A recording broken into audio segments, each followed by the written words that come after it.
Subscribe करें मेरे channel Joshi take को और साथ ही बेल आइकन का बटन ज़रूर दबाएं ताकि आपको नई वीडियो की नोटिफिकेशन लगातार मिलती रहे। धन्यवाद।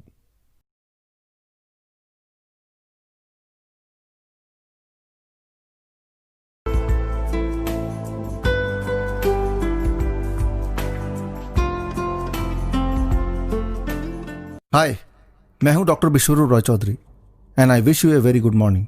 मुझे ये नहीं पता है कि अभी आप जहां हैं वहां मॉर्निंग है या इवनिंग, लेकिन मैं ये कॉन्फिडेंस से कह सकता हूं कि इस heal without pill video training के बाद आपके जीवन में एक नया और खूबसूरत सवेरा आने वाला है। So once again a very good morning and welcome to the heal without pill video training. शुरू करते हैं एक इंटरेस्टिंग सवाल से। क्या आप जीवन को खरीद सकते हैं? इतिहास गवाह है कि दुनिया के रिचेस्ट लोग भी अक्सर बीमारी के डायग्नोसिस के कुछ ही महीनों में जान गंवा देते हैं। उनकी सारी संपत्ति भी उनकी जान नहीं बचा पाती। डिजीज के लिए ना कोई अमीर है ना गरीब है, ना कोई बड़ा ना कोई छोटा। बीमारी धर्म का भेदभाव भी नहीं करती। यहाँ तक कि बड़े से बड़े हॉस्पिटल के बिल्डिंग और उनमें रखी गई सोफिस्टिकेटेड मशीन भी किसी पेशेंट की आयु कुछ ही दिनों के लिए बढ़ा दे, यह भी संभव नहीं हो पाया है। बल्कि WHO का रिपोर्ट यह कहता है कि डेवलप कंट्रीज में 10% डेथ का कारण हॉस्पिटल एरर्स और साइड इफेक्ट ऑफ मेडिसिन है, जिसे साइंटिफिक टर्म में एट्रोजेनिक डेथ कहा जाता है। अब जरा इस बात पर गौर करें। साइंटिफिकली स्पीकिंग, जब कोई पेशेंट डेथ बेड पर होता है तब इवन मरने के कुछ मिनट पहले भी उसके बॉडी के लगभग 50 ट्रिलियन सेल्स में से 1% सेल ही बागी होते हैं जो कि उस इंसान को मौत की तरफ खींचते हैं, जबकि 99% सेल्स आखिरी घड़ी तक जीना चाहते हैं। मतलब यह है कि जीवन की यह जंग जीती जा सकती है और यह काम सिर्फ आप ही कर सकते हैं अपने लिए, क्योंकि आप ही सीधे जुड़े हैं उन सारे 50 ट्रिलियन सेल्स से और उनका कंट्रोल भी आपके पास ही है। पेशेंट चाहे कैंसर के 4th स्टेज में हो या डायबिटीज के एडवांस स्टेज पर, एक ऐसी चीज है जिससे खोई हुई सेहत पाई जा सकती है। एक ऐसा साइंटिफिक सीक्रेट नॉलेज जिसकी मदद से कोई भी डिजीज 3 to 6 मंथ्स में रिवर्स किया जा सकता है। It is called the universal law of rebalancing. दुनिया में ऐसे 7 सिविलाइजेशन हैं जहां अक्सर लोग अपना 100वां जन्मदिन मनाते हैं, वह भी बिना किसी बीमारी के। इन जगहों पर diabetes, cardiovascular diseases, cancer, migraine बहुत ही रेयर देखने को मिलती है। इसीलिए शायद केमिस्ट शॉप्स, हॉस्पिटल्स, डॉक्टर्स भी ना के बराबर ही वहां देखने को मिलता है। One thing is common in all the 7 civilizations, that is, they unknowingly follow the universal law of rebalancing। अब आगे की कहानी बड़ी ही दिलचस्प है, क्योंकि आगे इसके बाद जीवन भर आपका और आपके परिवार का मेडिकल बिल 0 रहने वाला है। Friends, the next 2 hours can not only make you healthier but also this very special knowledge will help you help others to lead a disease-free life। तारीख थी 28 अक्टूबर, जगह हो चिन मिंग सिटी, वियतनाम का एक खूबसूरत शहर। सुबह के 8 बज रहे थे और मैं तैयार हो रहा था international conference of record books के लिए, जहां मैं एशिया बुक ऑफ रिकॉर्ड्स के चीफ एडिटर की हैसियत से पार्टिसिपेट कर रहा था। मेरे ऑर्गेनाइजर का फ़ोन आया फाइनल प्रोग्राम के ब्रीफिंग के लिए और मुझे पता चला कि हमारे कॉन्फ्रेंस का एक स्पेशल अट्रैक्शन है, एक ऐसी हस्ती जिनका नाम था लेडी ट्रेन थी वेट। हाँ, मैंने पहले ये नाम कहीं सुना है, शायद मशहूर फिल्म स्टार का है। मेरा मेन फोकस कॉन्फ्रेंस से हटकर अब इस मुलाकात पर टिक गया। यह एक दिलचस्प एहसास था। कॉन्फ्रेंस अपने टाइम पर शुरू हुआ। Towards the end of conference एक अनाउंसमेंट हुआ। सब खड़े हो गए। अब स्टेज पर थी लेडी ट्रेन। मेरा नाम बुलाया गया। मैं स्टेज पर पहुंचा। लेडी ट्रेन ने मुझे एक तोहफा दिया और अपना हाथ मेरे सर पर रखा। मेरी नज़र उनकी नज़र पर पड़ी। मुझे एहसास हो गया कि यह मोमेंट मेरे लाइफ का सबसे अच्छा मोमेंट है, क्योंकि अब मुझे पता चल चुका था कि लेडी ट्रेन दुनिया की ओल्डेस्ट लिविंग वुमेन है और उनकी उस वक्त आयु थी 119 ईयर्स और वह तोहफा था उनके हाथ से बना हुआ उनका portrait with age verification certification from Vietnam government. मेरे दिमाग में सवाल आया, which are the factors which may be responsible for a long and healthy life? Is it her genes or something else? मुझे उनके परिवार से मिलने का मौका मिला। मुझे पता चला कि परिवार के हिस्ट्री के बाकी सदस्यों की एवरेज एज लगभग 65 to 75 ईयर्स ही है। इसका मतलब it's not the genes responsible for the longevity. कुछ और समय उनके परिवार के साथ बिताने पर पता चला उनकी कुछ special habits and a very special and simple diet plan. मैंने एशिया बुक ऑफ रिकॉर्ड्स के रिपोर्टर की मदद से उन 7 सिविलाइजेशन के डाइट पैटर्न कलेक्ट किए तो पाया उन सबका डाइट प्लान और लेडी ट्रैन का diet plan are very similar. मैंने यह भी देखा उन सबका हीलिंग मैकेनिज्म भी सेम है, that is the universal law of rebalancing. यह मेरे लिए एक बहुत ही इंपॉर्टेंट खोज था, क्योंकि इसमें रहस्य छुपा था कि कैसे बिना किसी मेडिसिन के किसी भी बीमारी से आज़ादी पाई जा सकती है। इस खोज को वेरीफाई करने के लिए मैंने कई देशों और प्रांतों का सफ़र तय किया और 100 से अधिक हेल्थ से जुड़े हुए एक्सपर्ट्स, डॉक्टर्स, साइंटिस्ट, हेल्थ गुरु, रिसर्चर्स से मुलाकात किया। इसके अलावा मैंने रेफर किया more than 200 international health journals and reports of more than 50 top international medical universities. और साथ ही एशिया बुक ऑफ रिकॉर्ड्स के टीम की मदद से हम मिले अलग अलग देशों के 100 से ज़्यादा ऐसे एथलीट से जिन्होंने फिजिकल एंड्योरेंस में वर्ल्ड रिकॉर्ड कायम कर गिनेस वर्ल्ड रिकॉर्ड में अपना नाम दर्ज कराया था। उनके लाइफस्टाइल और फूडिंग हैबिट्स को कलेक्ट किया और फाइनली हम मिले अलग अलग कॉन्टिनेंट के ऐसे लोगों से जिन्होंने 100 वर्ष की आयु को क्रॉस किया है। उनकी सोच, उनका खाना पीना, उनका रहन सहन को स्टडी किया और फाइनली सामने आया एक ऐसा सीक्रेट जिसे आप इग्नोर नहीं कर सकते। इस अनोखे ट्रुथ को एक्सप्लेन करने के लिए मैं हिरोशिमा और नागासाकी की केस स्टडी का सहारा लेता हूं। आज हिरोशिमा और नागासाकी में जब बच्चा पैदा होता है तब लोग यही नहीं पूछते कि क्या लड़का हुआ या लड़की, बल्कि ये पूछते हैं कि बच्चा कौन सा डिफॉर्मिटीज के साथ पैदा हुआ है। आज भी बच्चे जब पैदा होते हैं तो कई तरह के फिजिकल और मेंटल डिफॉर्मिटीज के साथ ही पैदा होते हैं।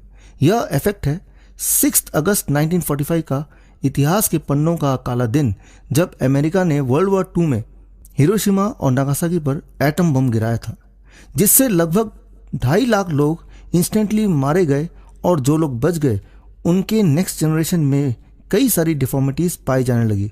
मतलब यह है कि एटम बम का इम्पैक्ट इतना डेडली था कि उससे डैमेज जीन्स लेवल पर हुआ, जिससे आने वाले जनरेशन्स को वह डिफॉर्मिटीज पास ऑन हो गया। और दुख की बात यह है कि फिजिकल और मेंटल डिफॉर्मिटीज मृत्यु के साथ ही समाप्त नहीं हो जाती है, बल्कि जीन्स के थ्रू नेक्स्ट जनरेशन में ट्रांसफर हो जाती है। WHO ने बॉडी के इस disease transferring mechanism to the next generation को एक टर्म दिया है, and that is inherited metabolic syndrome. इसी प्रकार कुछ घातक मेडिसिन और फूड आइटम जिनका सेवन अनसस्पेक्टिंगली हम करते हैं, और वो जो ना केवल हमें बीमार करता है बल्कि हमारे नेक्स्ट जनरेशन में भी बीमारी को ट्रांसफ़र करता है through alteration in the programming of the genes. For example DES, जो कि प्रेगनेंसी के कॉम्प्लिकेशन को कंट्रोल करने के लिए 1940 से लेकर 1970 तक प्रेग्नेंट वुमेन को दिया जाता था। 1970 के बाद ये देखा गया कि ऐसे बच्चों में समय के साथ कई सारे मेंटल और फिजिकल डिफॉर्मिटीज़ आने लगी, और यहाँ तक कि उनके ग्रैंड डॉटर्स और ग्रैंड सन्स में भी ये डिफॉर्मिटीज़ पास ऑन होने लगी। साइंटिफिक दुनिया में ऐसे बच्चों को DES चिल्ड्रन के नाम से बुलाया गया, और पूरे विश्व में 1971 में ही DES ड्रग बैन हो गया, जबकि भारत में करप्शन के चलते और फार्मास्यूटिकल कंपनीज के लॉबी की वजह से इस प्रकार के ड्रग्स को बैन करते करते लगभग 19 ईयर्स गुजर गए, और फाइनली स्टैनफोर्ड यूनिवर्सिटी के केस स्टडी के अनुसार डॉक्टर मीरा शिवा जैसे मेडिकल एक्टिविस्ट के अथक प्रयासों के बाद 1989 में गवर्नमेंट ने ऐसे ड्रग्स को बैन घोषित किया। तब तक लगभग 10 करोड़ मदर्स इस ड्रग्स का शिकार हो चुकी थी, और बात सिर्फ यही खत्म नहीं होती।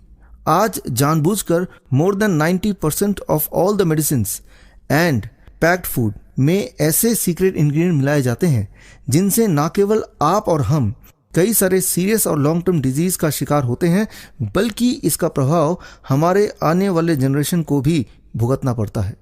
मुझे आज भी याद है वो दिन जब मैं सेकेंड क्लास में पढ़ता था और मेरे साथ वाली सीट पर मेरा बेस्ट फ्रेंड बैठता था। लगभग 1 महीना वो बेस्ट फ्रेंड स्कूल नहीं आया। पता लगा कि वो बीमार है और 1 महीने से हॉस्पिटल में एडमिट है। एक दिन स्कूल में मुझे मैसेज मिला कि वो बेस्ट फ्रेंड मुझे मिलना चाहता है। मैं पिताजी के साथ हॉस्पिटल पहुंचा। उसने स्कूल के होमवर्क और टेस्ट के बारे में मुझसे पूछा और आखिर में मुझे कहा कि अपना ख्याल रखना। उस वक्त मुझे ये नहीं पता था कि मैं उससे आखिरी बार मिल रहा हूँ। आज मैं सोचता हूँ कि अगर तब ये सीक्रेट मुझे पता होता तो आज मेरा वो दोस्त जिंदा होता। अब आपके सामने एक ऐसा सीक्रेट जिसकी अंडरस्टैंडिंग के बाद आप खुद को और अपने आसपास के हजारों लोगों को रोग मुक्त कर पाएंगे। It will not only be a new beginning towards the end of all diseases, but also it will be a big step towards the end of all big so-called modern medicines and pharmaceutical industries and multi-specialty hospitals. इस पूरे चक्रव्यूह को understand करने के लिए इस कहानी पर गौर करें। कहानी का नाम है अप्पू और पप्पू। अप्पू एक हाथी का बच्चा जबकि पप्पू एक इंसान का। आज से 500 ईयर्स पहले हाथी की एवरेज लाइफ स्पैन थी 70 ईयर्स और आज भी हाथी की एवरेज लाइफ स्पैन है 70 ईयर्स। जबकि आज से 500 ईयर्स पहले मानव का लाइफ स्पैन था लगभग 110 ईयर्स जबकि आज है 75 ईयर्स। अप्पू और पप्पू के जीवन के सफ़र के माध्यम से यह जानने की कोशिश करते हैं कि इंसान के लाइफ स्पैन के कम होने के पीछे का सच क्या है। तारीख थी 12 जनवरी 1990। अप्पू का जन्म जंगल में हुआ जबकि पप्पू का हॉस्पिटल में सिजेरियन सेक्शन डिलीवरी से हुआ। WHO के 2007-2008 इंडिया सेंट्रिक रिपोर्ट के अनुसार 27% सिजेरियन सेक्शन पाया गया और मुख्यतः प्राइवेट हॉस्पिटल में सिजेरियन सेक्शन सर्जरी की वजह से ज़्यादा प्रॉफिट कमाना वजह बताई गई।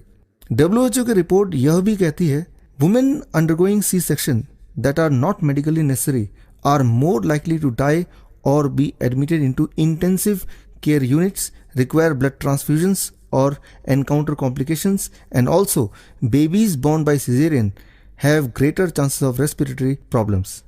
सोचने वाली बात यह है कि बच्चे का पैदा होना भी कुछ लोगों के लिए व्यापार बन गया है, चाहे उससे बच्चे और माँ की जान खतरे में ही क्यों ना पड़ जाए। देखते हैं अप्पू और पप्पू की आगे की कहानी। उम्र लगभग 1.5 साल। अप्पू और पप्पू अब अपने पैरों पर चल रहे थे, खेल रहे थे। यहाँ सी सेक्शन डिलीवरी के बाद पप्पू के जीवन का दूसरा मेजर ट्रेजेडी। पप्पू को और इंसानी बच्चों की तरह 25 दर्दनाक और पॉइजनस वैक्सीन का सामना करना पड़ा। समझने वाली बात यह है, यूं तो वैक्सीन आपको कई तरह की बीमारियों जैसे polio, hepatitis B, hepatitis A, measles, mumps, diphtheria आदि से प्रोटेक्ट करने का प्रॉमिस लेकर आते हैं, लेकिन आज यह साफ है कि वैक्सीन की वजह से अधिकतर बच्चे ऑटिज्म जैसे मेंटल डिसऑर्डर का शिकार होते रहे हैं। आज से 20 वर्ष पहले 500 बच्चों में से एक बच्चा ऑटिज्म का शिकार था, तो आज 37 में से एक बच्चा ऑटिज्म का शिकार है। और ऑटिज्म के साथ डायबिटीज टाइप 1 और वेरियस ऑटो इम्यून डिजीजेस का कारण भी वैक्सीन ही है। अंडरस्टैंड करें, ज़्यादातर वैक्सीन में मर्करी होता है जो कि रेडियोएक्टिव एलिमेंट्स के बाद दुनिया का सबसे पॉइजनस सब्सटेंस माना जाता है। इसीलिए European agency for evolution of medical products के एडवाइस के बाद Denmark, United kingdom, France, Sweden सहित कई सारे देशों में कई तरह के वैक्सीन पिछले कुछ सालों में ऑलरेडी बैन कर दिए गए हैं। लेकिन भारत में बच्चों पर वैक्सीन का अत्याचार बड़े ही जोरों शोरों से चल रहा है। शायद भारत की सरकार बच्चों के सेहत से ज़्यादा वैक्सीन बनाने वाले फार्मास्यूटिकल कंपनीज के सेहत की चिंता करते हैं। मामले की गहराई को समझने के लिए देखिए यह दुर्लभ video. Are there still vaccines in doctors' offices right now today that contain thimerosal that are being given to children? I don't believe so, no. As I mentioned, all vaccines for the routine recommended childhood immunization series started 2001, have been manufactured either thimerosal-free or with markedly reduced amounts of thimerosal. Now, that's just the vaccines that are in the routinely recommended childhood immunization schedule. Can you say right now, just flat out, just say, can you tell me without any doubt whatsoever that the mercury in vaccines does not cause neurological problems or autism? We can neither accept nor reject a causal relationship. So what you're saying is you cannot tell me that. You cannot say categorically, can you? We don't know one way or the other. But so why are you keeping something in there if you don't know one way or the other? When you know that there's an epidemic of autism. If there's an epidemic of something, why do you keep it in there when you're not sure? Because every study I've seen flatly says you're not sure. You say you can't say yay or nay. I think you have to consider the benefit that vaccine. Mercury बच्चों के brain के neuron को damage करता है, जिससे कई प्रकार के मेंटल डिसऑर्डर होते हैं। WHO के रिपोर्ट के अनुसार पूरे दुनिया में लगभग 10% लोग मेंटल डिसऑर्डर का शिकार हैं। Now let's try to understand the truth behind psychiatric medicine. Most serious thing about psychiatric medicine is it cannot be tested on animals because animals rarely suffer from psychiatric disorder, so it is directly tested on humans. The second truth about psychiatric medicine, no one knows how it works, not even the manufacturers of the medicine. Not a single person on earth got benefited out of psychiatric medicine, confirmed by more than 100 journals of psychiatric medicine. According to the Medical Council of India guidelines, the syllabus prescribed for PG course MD in psychiatry, there is no chapter on mind and thought and their influence on human body. तथ्य की गहराई में जाने के लिए जरा इस example पर गौर करें। इमेजिन कीजिए कि this tyre represents your brain and the air inside it represents the serotonin hormone, which is responsible for keeping the mental balance. The nail is the repeated negative thoughts which keeps on coming in the mind. अब देखिए, nail रूपी negative thought आपके brain में neuron damage करता है, जिससे कि serotonin की मात्रा कम होने लगती है। जब आप साइकेट्रिक मेडिसिन लेते हैं तो वो सेरोटोनिन की मात्रा को दोबारा से बैलेंस करने की कोशिश करता है, लेकिन समझने की बात यह है कि बिना नेल रूपी नेगेटिव थॉट्स को हटाए अगर आप सेरोटोनिन के प्रेशर को बढ़ाएंगे तो ब्रेन डैमेज का खतरा और बिगड़ेगा।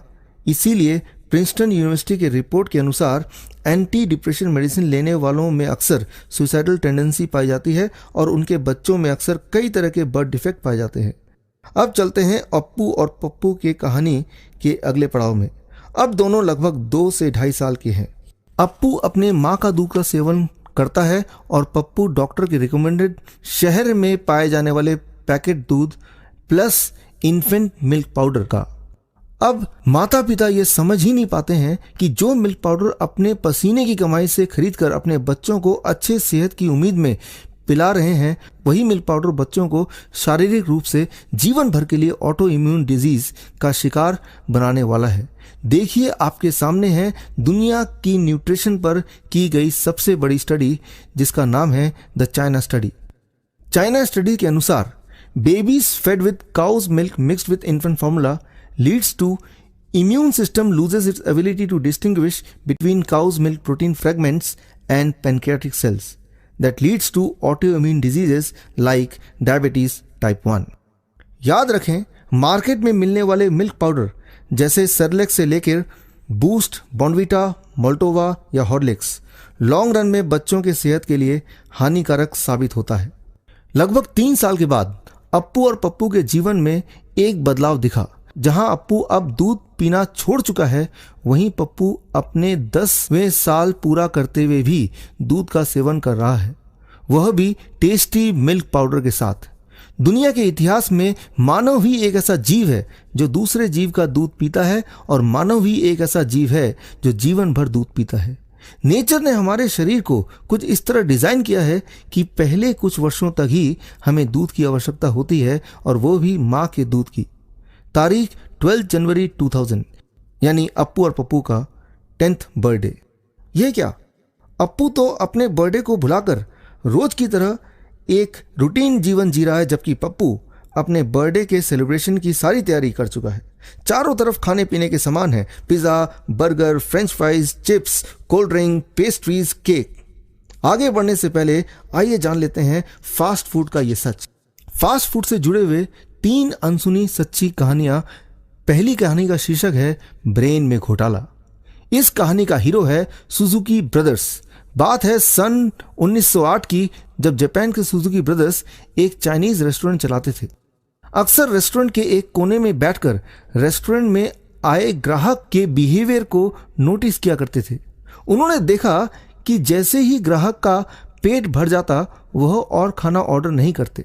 उनके दिमाग में एक बात आई, अगर रेस्टोरेंट में आए कस्टमर्स का पेट कभी भी ना भरे तो कस्टमर और खाना ऑर्डर करेंगे और उससे रेस्टोरेंट का प्रॉफिट बढ़ जाएगा। हमें समझना होगा, जब भी हमें भूख लगती है तब ब्रेन से सिग्नल पेट तक पहुंचता है और हमें भूख का एहसास पेट पर होता है। आप इमेजिन कीजिए कि आपके ब्रेन में ट्रैफिक सिग्नल की तरह लाइट है, और जब ब्रेन देखता है कि बॉडी को एनर्जी की आवश्यकता है तो ग्रीन लाइट यानी कि स्टार्ट हार्मोन ग्रेलिन ऑन कर देता है और हमें पेट में भूख का एहसास होने लगता है। और ब्रेन जब देखता है कि अब खाना पर्याप्त है अगले कुछ घंटों के लिए, तब ब्रेन अपने ग्रीन सिग्नल को ऑफ करके रेड सिग्नल यानी स्टॉप हार्मोन लेप्टिन को ऑन कर देता है। तब आपको एहसास होता है कि अब और खाने की इच्छा और आवश्यकता नहीं है।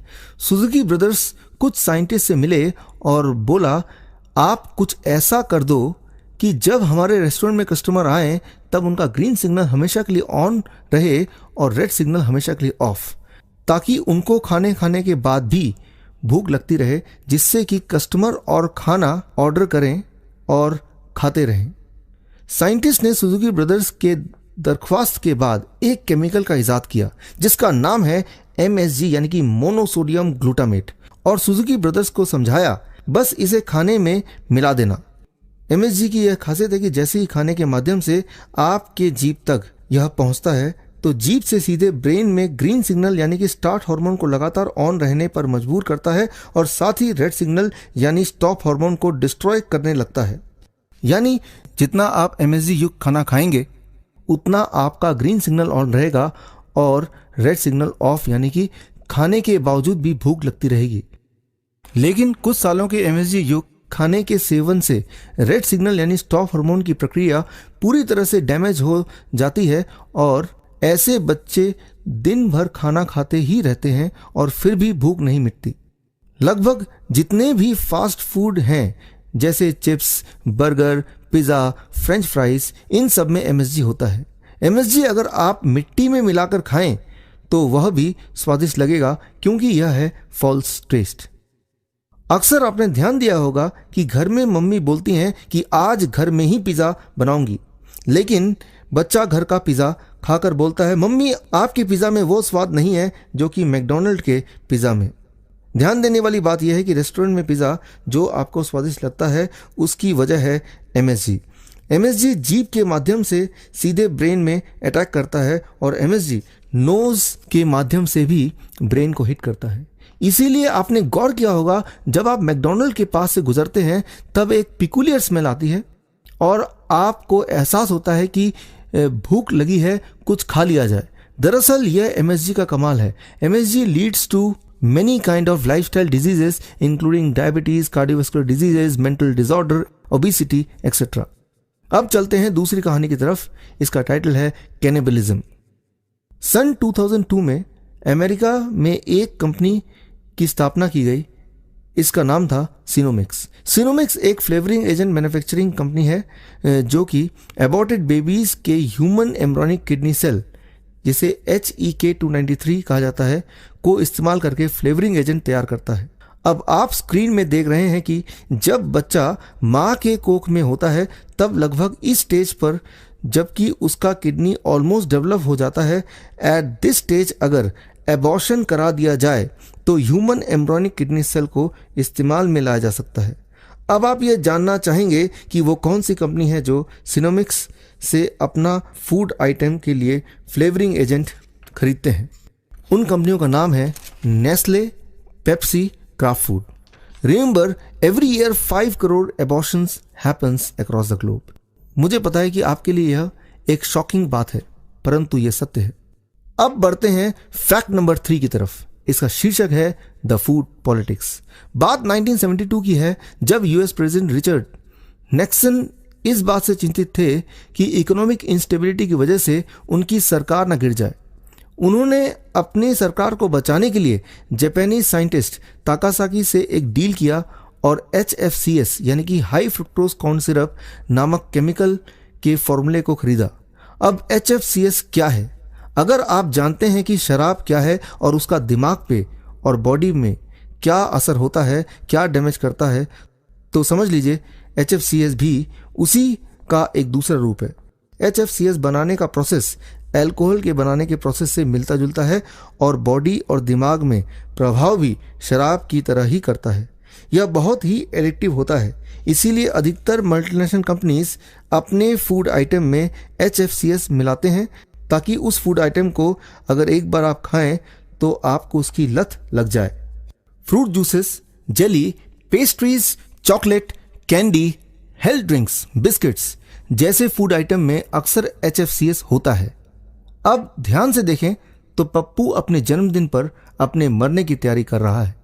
एक गहरी बात यह है कि जब बच्चा लगातार 2 से 4 साल तक फास्ट फूड का सेवन करता है तब बॉडी में कई प्रकार के मिनरल एंड विटामिन डेफिशिएंसी हो जाती है, जिसकी वजह से कई सारे सिम्टम्स आने लगते हैं, जैसे बार बार बीमार पड़ना, हमेशा थका सा रहना, ओवरवेट होना, नींद का ना आना या फिर बहुत ज़्यादा नींद आना, पढ़ाई में मन ना लगना, एक्सेट्रा। अब ऐसे में अगर डॉक्टर के पास जाते हैं तो डायग्नोसिस से पता चलता है कि विटामिन या मिनरल डेफिशिएंसी है और बच्चे को मिनरल या विटामिन की गोली और साथ में ही कुछ हेल्थ सप्लीमेंट पाउडर की सेवन करने का सलाह दिया जाता है। Before we go ahead, let's understand how vitamin and mineral balance work in the body. Vitamin and mineral balance समझने के लिए एक प्रैक्टिकल एग्जाम्पल लेते हैं। मान लीजिए एक पेशेंट में विटामिन सी की कमी पाई जाती है और डॉक्टर उसे विटामिन सी की गोली देता है। समझने की कोशिश करें कि हाई विटामिन सी इंटेक से कॉपर के एब्जॉर्प्शन पर सीधा प्रभाव पड़ता है, जिससे कॉपर डेफिशिएंसी हो सकता है, जबकि कॉपर की मात्रा का सीधा संबंध आयरन के मेटाबॉलिक यूटिलाइजेशन से है। कॉपर की डेफिशिएंसी से आयरन टॉक्सिसिटी बढ़ेगी और इसका प्रभाव vitamin B1, vitamin B2, vitamin B6 और विटामिन E सहित कई सारे मिनरल्स के एब्जॉर्प्शन और यूटिलाइजेशन पर पड़ेगा। यानी एक ऐसा चेन रिएक्शन जिससे बॉडी की बायोकेमिस्ट्री का बैलेंस पूरी तरह से बिगड़ जाएगा। इसीलिए नेचर ने फलों और सब्जियों में एक ही तरह का विटामिन या मिनरल ना डालकर कई सारे विटामिन मिनरल का एक ऐसा अनोखा बैलेंस बनाया है जो कि बॉडी के लिए जस्ट परफेक्ट है। ऐसी ही कुछ कहानी है रिफाइंड प्रोडक्ट जैसे रिफाइंड ऑयल, मैदा, टेबल सॉल्ट और शुगर की। For example, the mineral needed to digest sugar are chromium, manganese, cobalt, zinc and magnesium, which have been stripped away in the refining process, and the body has to deplete its own mineral reserve to use the refined sugar.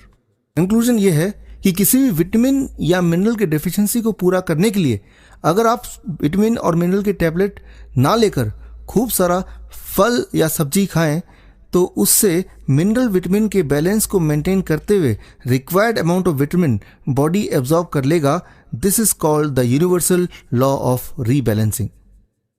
अब देखिए vitamin mineral का ये fact.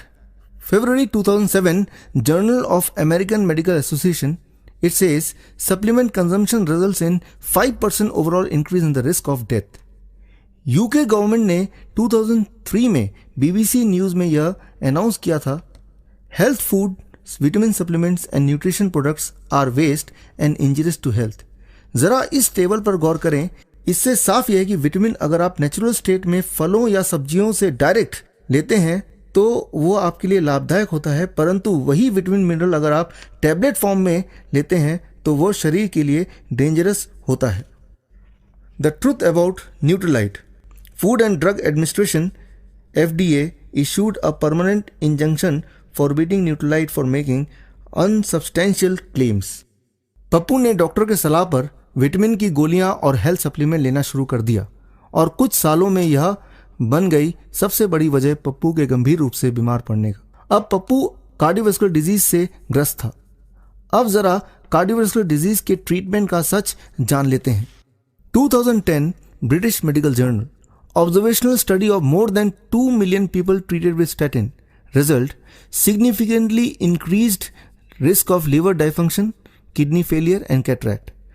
20-year study by WHO, lowering cholesterol with medication increased overall risk of death by 47%.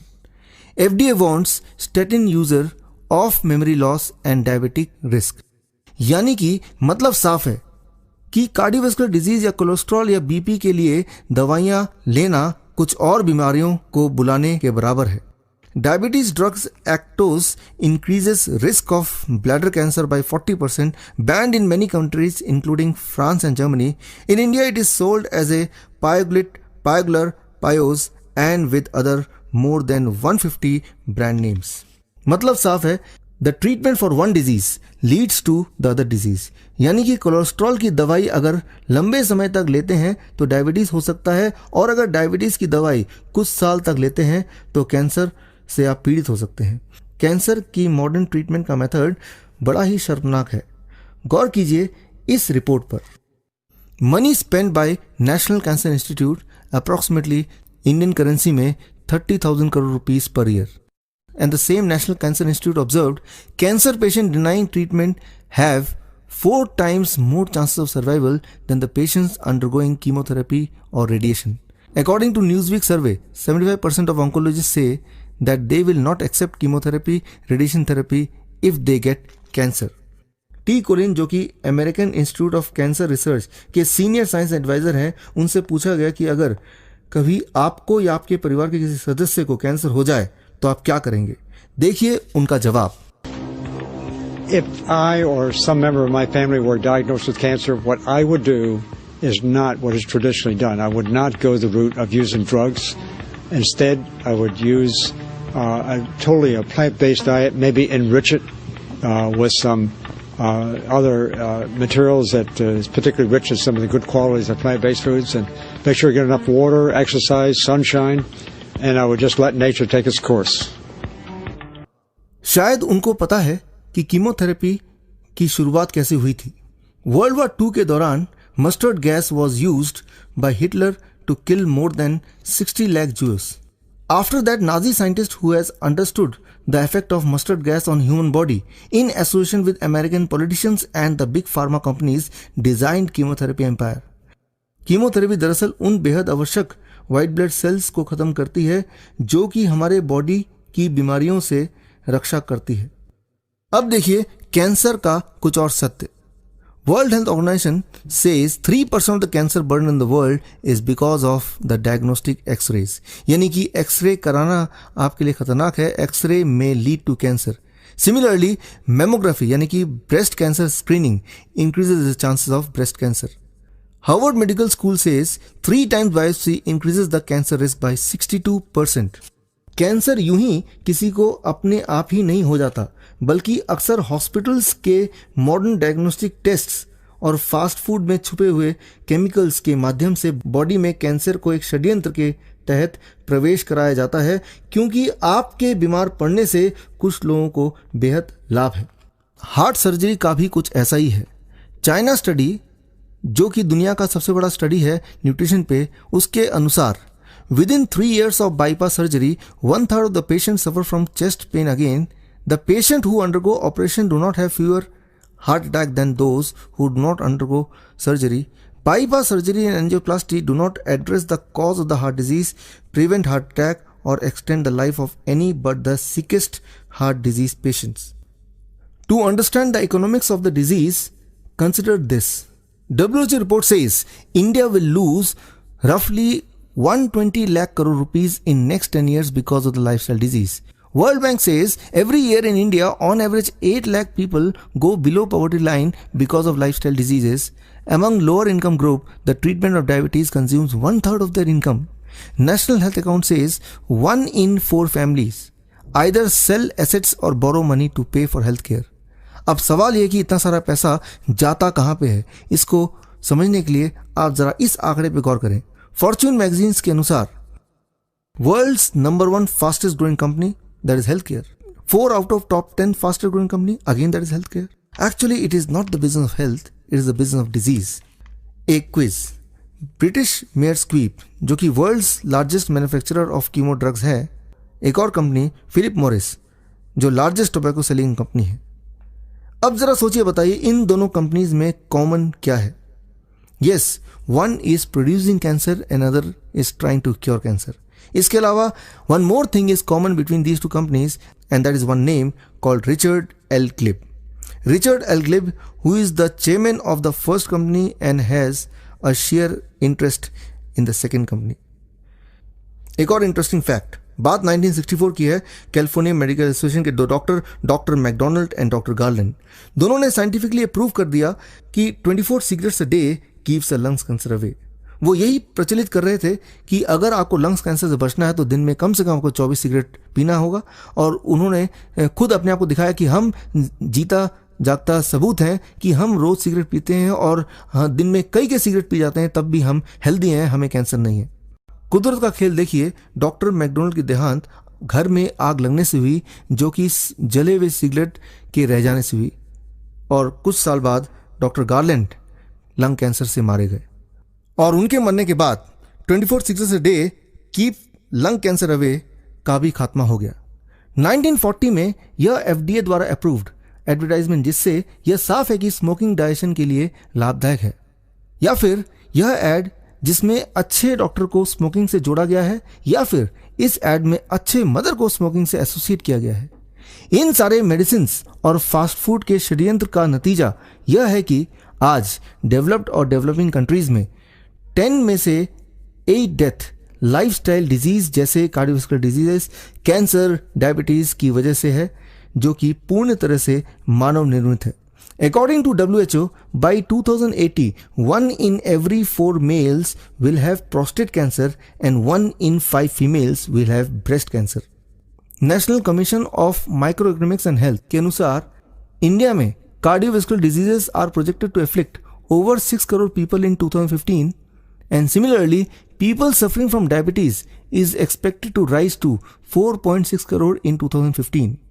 United Nation के Human Development Index यानी कि मानव का mental और फिजिकल हेल्थ कंडीशन की ranking, India is at 126th position out of 177 countries, यानी कि मामला बेहद गंभीर है।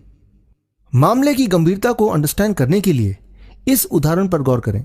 7 अगस्त 2011 में उत्तर प्रदेश में कांस्टेबल्स के प्रमोशन के लिए एक 10 किलोमीटर की दौड़ का आयोजन किया गया, जो कि 90 मिनट्स में पूरा करना था। इंसान के पैदल चलने की स्पीड लगभग 7.5 किलोमीटर पर आवर होती है, मतलब अगर आप पैदल भी चलें तो भी 90 मिनट्स में 10 किलोमीटर की दौड़ को पूरा कर सकते हैं। दौड़ का नतीजा यह कि लगभग 1000 से अधिक कांस्टेबल जिन्होंने पार्टिसिपेट किया था रेस में, 100 से अधिक दौड़ के दौरान ही बेहोश हो गए और 5 कांस्टेबल की मृत्यु हो गई। यानी कि सेहत इतनी खराब कि चलना भी जानलेवा सिद्ध हो सकता है। उस दौड़ में केवल 40 कांस्टेबल्स 10 किलोमीटर रेस पूरा कर पाए। यहां मैं उल्लेख करना चाहूंगा एक और कांस्टेबल अभिजीत बरुआ, जो कि असम पुलिस में कार्यरत हैं। 31 जनवरी 2012 में नंगे पांव 24 घंटे बिना रुके दौड़कर 156 किलोमीटर कवर करने का रिकॉर्ड बनाया और अपना नाम Guinness book of world record में दर्ज कराया। जब अभिजीत बरुआ मुझसे मिलने मेरे ऑफिस आए, तब मैंने पूछा 24 hours non stop marathon world record के पीछे सीक्रेट क्या है। अभिजीत के जवाब से मुझे बिल्कुल भी आश्चर्य नहीं हुआ, क्योंकि यह वही जवाब था जो मैं पहले भी सुन चुका था उन लोगों से जिन्होंने जीवन के 100 वर्ष पूरे किए, और वह भी बिना किसी बीमारी के। अभी आपने पप्पू के जिंदगी के माध्यम से जाना एक भयानक सच, जो कि मानव जाति को अंदर से खोखला करता जा रहा है।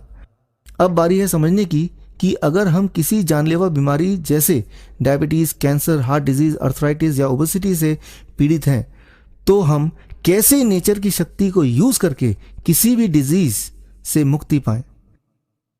जरा सोचिए और बताइए, what is life? Life is a right balance between mind, body and environment.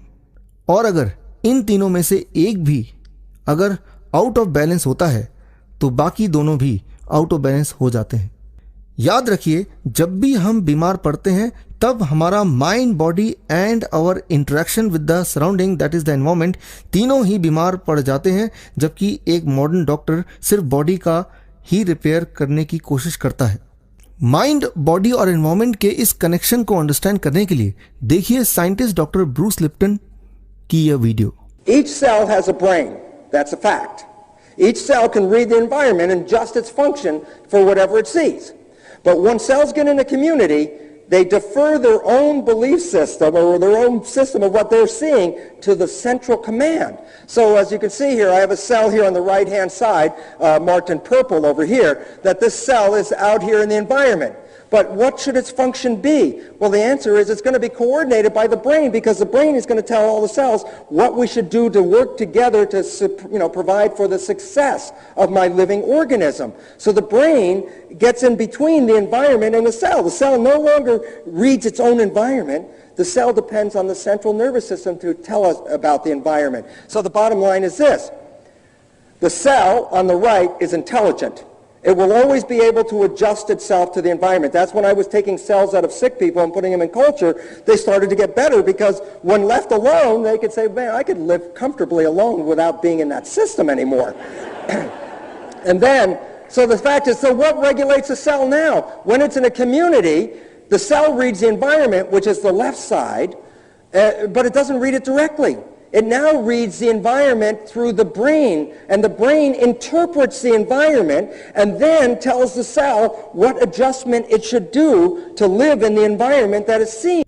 अब आप समझ गए होंगे कि लॉन्ग टर्म डिजीज को जड़ से निकालने के लिए सबसे पहले आपको मानना होगा कि आप पूरी तरह से स्वस्थ हैं, और आपकी यह सोच सेल के मेमोरी में रिकॉर्ड होगी। याद रखिए, सेल्स में हर पल हजारों केमिकल रिएक्शन होते हैं, और उनमें से many of them are controlled by the memory of cells, और मेमोरी ऑफ सेल्स निर्भर करती हैं आपकी बेसिक सोच, और सोच को कंट्रोल करने वाला आसपास का एनवायरनमेंट। जरा सोचिए, एक बीपी का पेशेंट रोज दिन में कई बार जब बीपी की गोली खाता है, तब इन रियलिटी सेल मेमोरी में यह रीइंफोर्स करता है कि उसके शरीर के ब्लड का फ्लो कैसा होना चाहिए। As a result of that वह लाइफ लॉन्ग बीपी का पेशेंट ही रहता है। और इस प्रकार हर पल on the basis of your basic thoughts of good health और पुअर हेल्थ, आपके बॉडी के 50 ट्रिलियन से भी ज्यादा सेल्स के मेमोरी फीड होती है, जिससे आपके बॉडी के सैकड़ों बायोकेमिकल प्रोसेस कंट्रोल होते हैं। बॉडी के कॉम्प्लेक्सिटी का अंदाजा आप इस बात से लगा सकते हैं कि उन 50 ट्रिलियन सेल में से 90% of your body cells are microbes and 10% is your own cell. Microbes अपने आप में कंप्लीट जीव होते हैं, और वह आपके शरीर में वैसे ही रहते हैं जैसे आप इस धरती पर। अगर आप इलेक्ट्रॉन माइक्रोस्कोप से अपने बॉडी के अंदर झांकें तो माइक्रोब्स आपको तैरते दिखाई देंगे।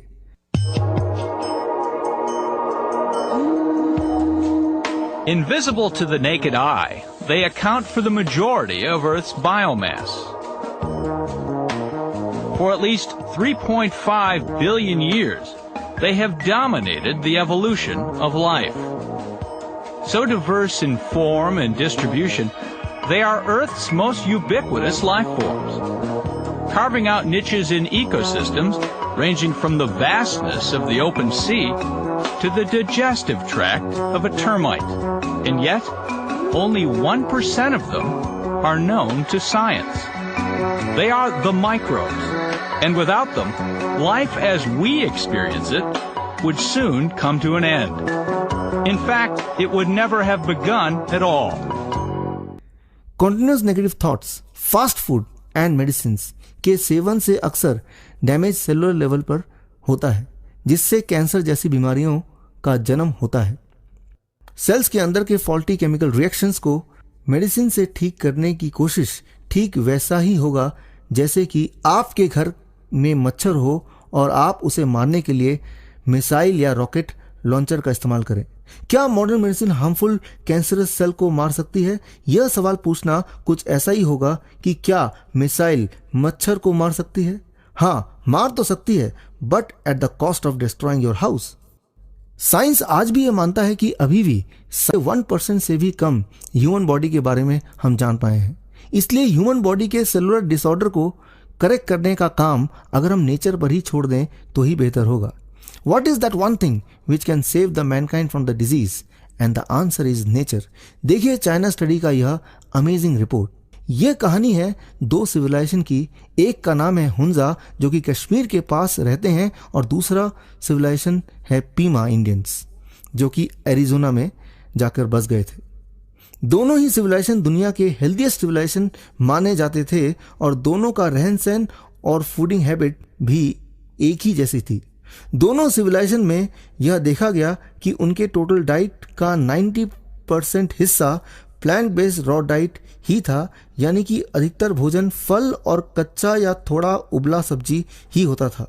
नमक ना के बराबर और चीनी बिल्कुल कम। और इन दोनों सिविलाइजेशन में लोग अक्सर 100 वर्ष से अधिक जीते थे, और उन्हें कभी लाइफस्टाइल डिजीज जैसे cancer, diabetes, heart disease etcetera नहीं होता था। आज भी हुंजा इंडियन अक्सर 100 वर्ष से अधिक जीते हैं। वहाँ कोई बीमारी नहीं है, और आपको जानकर आश्चर्य होगा कि ना ही वहाँ कोई केमिस्ट है और ना ही कोई हॉस्पिटल। जबकि पीमा इंडियंस को आज दुनिया का सबसे बीमार सिविलाइजेशन का खिताब मिला है। कारण यह है कि आज से कुछ वर्ष पूर्व एरिजोना में बसे पीमा इंडियन से उनकी ज़मीन अमेरिकन गवर्नमेंट ने यह कहकर छीन लिया कि बदले में उन्हें आजीवन मुफ्त भोजन मिलेगा, और उसके बाद गवर्नमेंट ने भोजन के नाम पर पैक्ड फास्ट फूड का सप्लाई शुरू कर दिया। परिणाम ये निकला कि लगभग 20 ईयर्स में ही पीमा इंडियन का हर सदस्य भयंकर रूप से बीमार पड़ने लगा। Diabetes, high blood pressure, migraine, arthritis, high cholesterol, cancer और ओबेसिटी जैसी बीमारी से पूरा पीमा इंडियन ग्रस्त हो गया। चाइना स्टडी के अनुसार ऐसे ही कुछ बीमार लोगों को लेकर उनकी डाइट को फिर से मोर देन 90% फल और कच्चा और बॉइल्ड वेजिटेबल कर दिया गया, और साथ ही नमक, चीनी, मैदा और मिल्क पाउडर और साथ में रिफाइंड ऑयल पूरी तरह से वर्जित कर दिया गया। ये पाया गया महज 1.5 से 2 साल में ही सब पूरी तरह से स्वस्थ हो गए। यानी कंक्लूजन ये है कि आप कितना ही सीरियस डिजीज से पीड़ित क्यों ना हो, आपको सिर्फ इतना करना है कि अपने डाइट को लगभग 90% रॉ प्लांट बेस्ड फूड करना होगा। और अगर आप किसी लॉन्ग टर्म इलनेस से पीड़ित नहीं हैं और आप जीवन भर हेल्दी रहना चाहते हैं, तो आपको एटलीस्ट टोटल डाइट का 60% रॉ फ्रूट्स एंड वेजिटेबल्स रखना होगा। चाइना स्टडी ये कंक्लूड करती है, filling the body with a high concentration of chlorophyll and nutrients in its natural state from plant-based food leads to complete reversal of diseases. Simple भाषा में यह है कि अगर आप किसी बीमारी से ग्रस्त हैं तो 1.5 से 2 साल तक अगर आप 90% raw plant based diet follow करते हैं तो आप अपनी खोई हुई सेहत वापस पा सकते हैं। इंसिडेंटली हुंजा के अलावा दुनिया में 6 और सिविलाइजेशन ऐसे हैं जहां आज भी बीमारी का कोई नामो निशान नहीं है, और अक्सर लोग 100 वर्ष की आयु क्रॉस करते हैं। Some of the prominent similarities in all the 7 healthiest civilization are: first, plant based food consumption in raw and boiled form is about 90 to 95%. Second is sugar consumption nil, salt consumption almost nil, animal based food consumption 1 to 5%, milk consumption very less, processed food consumption nil. The China study की report को support करते हुए journal of American medical association में 2003 में यह publish हुआ है कि raw diet can lower bad cholesterol by the same amount as a statin can, but without any side effect unlike statin. ठीक इसी प्रकार the new England journal of medicine 2001 का रॉ फूड के बारे में यह कहना है कि the treatment of patients with osteoporosis drug has no effect on the incident of hip fracture. However, patients who changed the diet to raw moderately had 36% fewer hip fractures. American heart association science advisory ने यह conclude किया है कि it would be short sightedness to not recognise the enormous public health benefit that the raw diet could confer.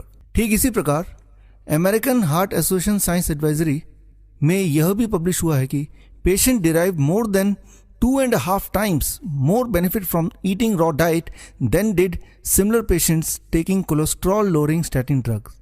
अब सवाल यह है कि अगर डाइट को पूरी तरह से नेचुरल एंड अनकुक्ड रॉ करने से ही सारे डिजीज खत्म हो सकते हैं, तो यह बात जनता से छुपाई क्यों जाती है?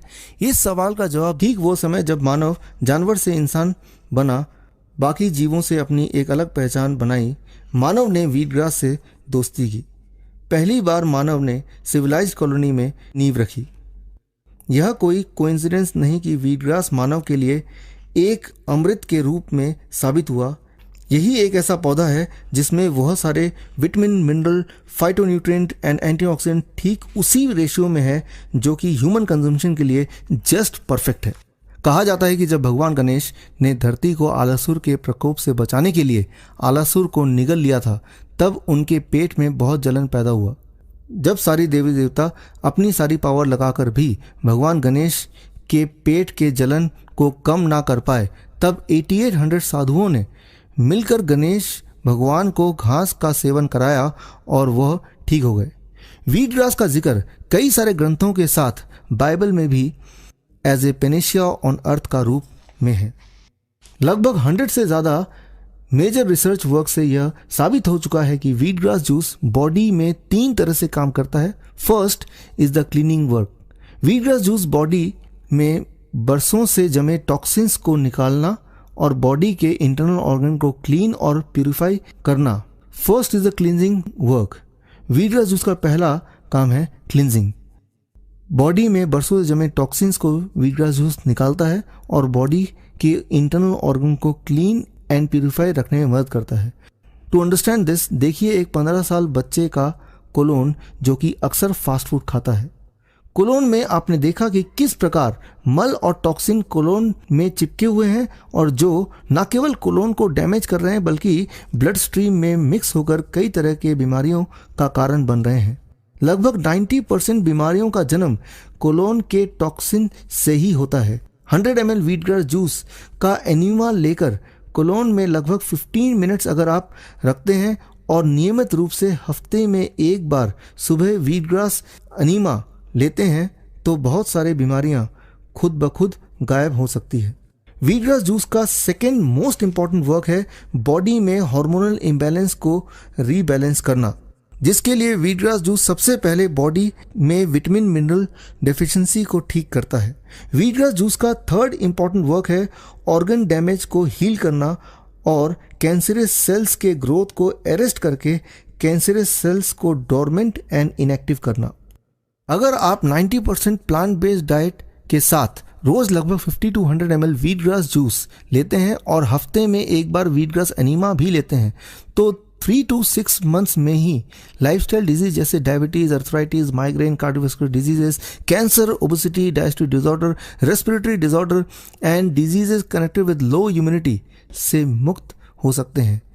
यह देखा गया है कि दुनिया के लगभग सारे कार्निवोरस एनिमल्स जब भी बीमार पड़ते हैं तब घास ही खाते हैं। देखिए इस वीडियो में कैसे डॉग, कैट, टाइगर, लायन घास का सेवन कर रहे हैं।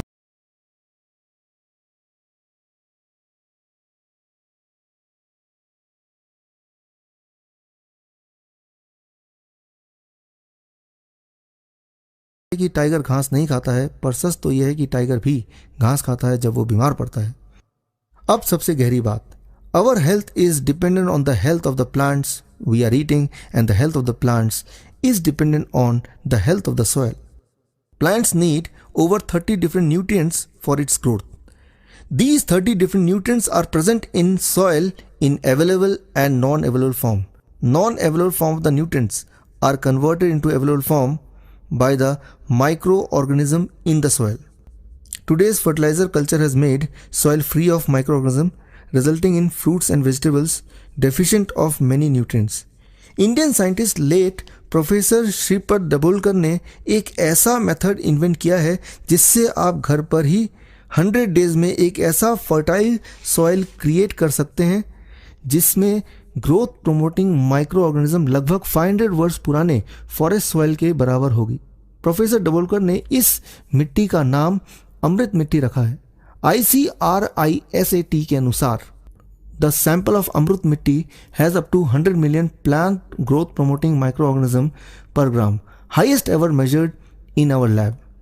हील विदाउट पिल डॉक्यूमेंट्री बनाने के सिलसिले में मैं और मेरी पत्नी लेट प्रोफेसर दाभोलकर के असिस्टेंट डॉक्टर दीपक सुसदे से मिले और अमृत मिट्टी बनाने की ट्रेनिंग भी ली।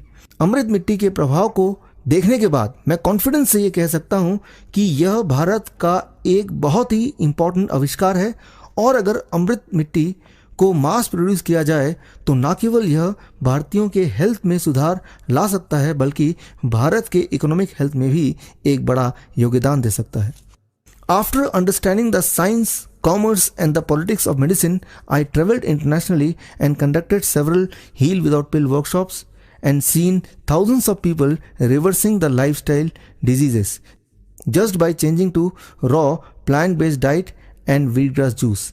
Here I am sharing some of the success stories and finally a message from Swami Ramdev ji, who has inspired me to spread the knowledge of truth worldwide. I wish you a healthy, happy, long life. I am Suresh Makhija. I am 63 years old and professionally I am a graduate engineer from IIT Kharagpur, working as a senior vice president in a company at Delhi now. Some 8 years back I was diagnosed of a serious ailment. It was a life-threatening situation. I was in a pretty bad situation at that time. It was solely because of the divine intervention of my Guruji that I was able to recover. But post-recovery, I was very weak. I had large number of related problems. And someone suggested to me to use wheatgrass. So we started using wheatgrass initially on a trial basis, and we found that it did help me to enhance my energy levels. It also built up my immunity, and I was able to recover very fast. And since then, that means almost 8 years now, I am using wheatgrass on regular basis. Wherever I am, we try to locate a good source of wheatgrass, and I'm very happy that this company has found a very novel way of supplying wheatgrass in trays, which remains fresh as long as we are able to use it. wheatgrass को मैंने भी 90 days तक लगातार लिया। मुझे diabetes थी और अब मैं विदाउट मेडिसिन डायबिटीज़ क्योर हो गई है और मैं कोई मेडिसिन नहीं ले रहा और मैं ठीक ठाक हूँ। मैं अरविंद धवन हूँ। मैं इंजीनियर हूँ प्रोफेशन, और रिटायरमेंट के बाद मैंने अपनी कंसल्टेंसी शुरू कर दी है in MP services engineer services. काफ़ी सालों से प्रॉब्लम आ रही थी कि मेरे बाएं साइड छाती पे और बाएं बाजू में ऊपरी हिस्से में सूजन होती थी और दर्द होती थी। चलने पर काफ़ी दर्द होती थी। डॉक्टर ने जो दवाई दी, डायग्नोस किया था, कहते मस्कुलर पेन है, और 2 साल से दवाइयाँ खा रहा हूँ। दवाई खाता हूँ, आराम आता है, फिर शुरू जाता है। कभी कभी तो पेन दर्द दिन भर होती है। तो एक दिन मैंने ये wheatgrass की वैन देखी, मेरे घर के बाजू में खड़ी थी। मैंने देखा ये क्या चीज़ है, तो मैं सोचा इसको भी ट्राई किया जाए। तो एक दिन मैं इधर से गुजर रहा था, तो ये वैन यहीं नीचे खड़ी थी। मुझे मालूम था कि ऑफिस ऊपर है, तो मैं ऊपर चला आया और तब से मैंने ये wheatgrass शुरू कर दिया है। और ये शुरुआत हुई थी 25 फरवरी 2012। नतीजा ये है कि अब स्वेलिंग तो बिल्कुल गैप हो गई है और दर्द जो कंटिन्यूस होती, लगातार होती थी, अब वो बीच बीच में होती है और काफ़ी फ़र्क पड़ गया है। मुझे पूरी उम्मीद है कि शायद यही मेरी प्रॉब्लम का सलूशन है। Good afternoon. My name is Lalit Raj Jain. Basically from 25 years I am in Bangalore. I am having running one handwriting academy in Seshadripuram. That also one beautiful science. But last year when I saw one pamphlet, you can reverse your disease, heart disease, any. I can't believe how it's possible. I got heart attack 2 years, 6 months back. But 2 days they admitted in Narayana Hridayalaya. But I decided I don't want to go to operation and angioplasty. I have 100% one blockage and 2 is 80%.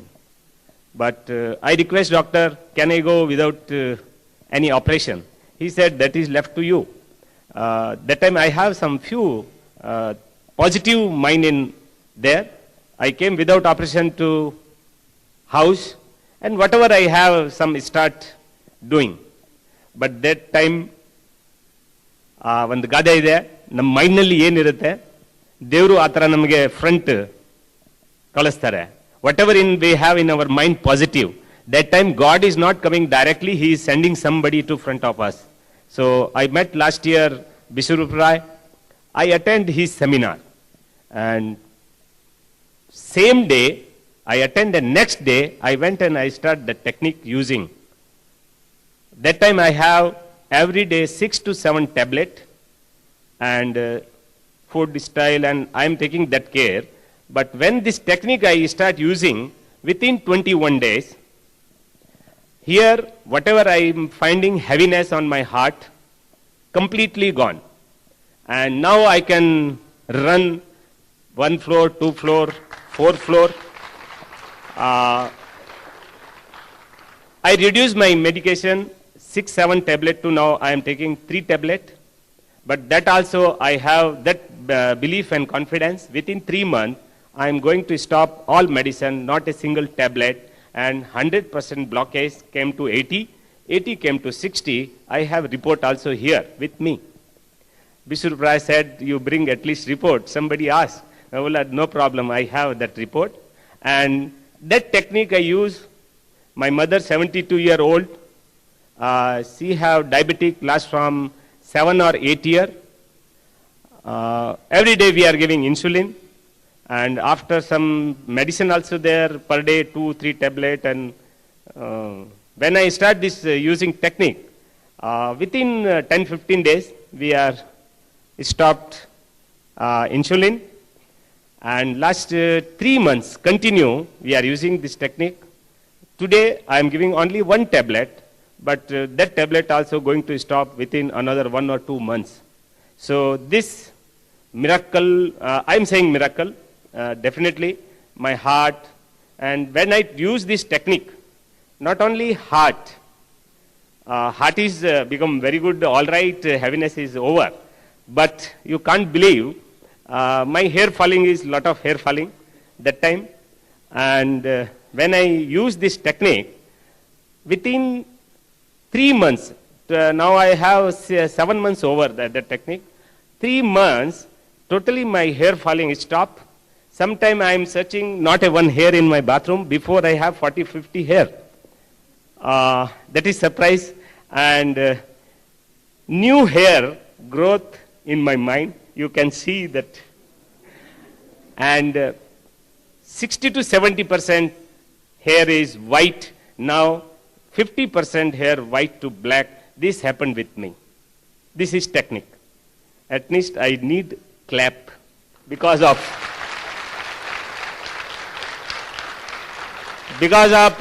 this gentleman. Really I appreciate. God is sent in my life.